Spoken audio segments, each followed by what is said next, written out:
গতকালকে রংপুরের রোকেয়া হল দখল করে নিয়ে ফেলল গুপ্ত বাহিনী।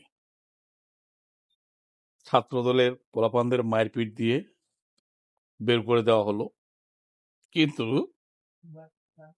আজ 4 তারিখ, 4 अगस्त, सुबह सुबह मैंने उसको वीडियो देखा।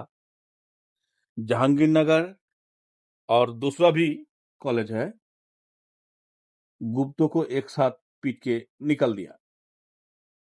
मेरा बात हर आदमी ने समझा, लेकिन गुप्तो आदमी ने नहीं समझेगा। मैंने बोला ये গতকালকে গতকালকে রংপুরে রোকেয়া হলে যে ঘটনা ঘটছে সেটা তো আপনারা সবাই দেখেছেন এবং সবাই জানেন। রোকেয়া হলে কি করেছেন গুপ্তরা? আরেক দলকে বের করে দিয়েছেন। বর্তমান যে দল ক্ষমতায় আছে তাদেরকে মারপিট দিয়ে বের করে দেওয়া হয়েছে। কিন্তু আজকের খবর কি? কি খবর পেলেন? আপনারা শুরু করবেন, আরেকজন কি বইবে আঙুল চুইব? অবশ্যই না। কারণ আপনি যখন শুরু করবেন শেষটা কিন্তু আরেকজনই করবে।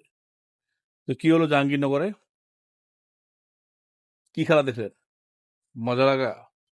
বহুত মজা লাগা।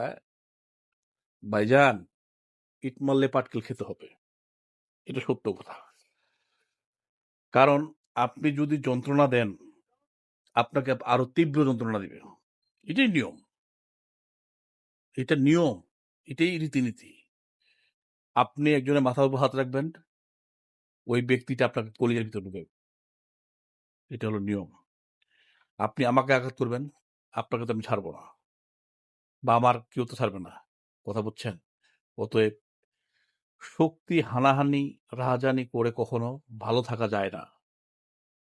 দেশটা আর কারো নয়, দেশটা আমাদের সকলের।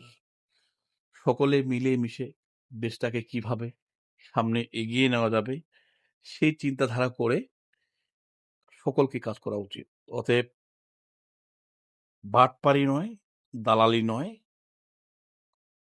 চোরামি করে নয়, কোটিপতি হওয়ার জন্য নয়, সকল বাংলাদেশিদের কথা মাথায় রেখে সুন্দর করে দেশটাকে গড়ুন। আমরা, আপনারা, আমরা সবাই বাংলাদেশি। অতএব এখানে চুরিদারি করার কিচ্ছু নেই ভাই। কথা কি বোঝা গেছে? বুঝলে তো ভালো, না বুঝলে আরো ভালো। হ্যাঁ, ভবিষ্যৎ হয়ে যাবে অন্ধকারের আলো।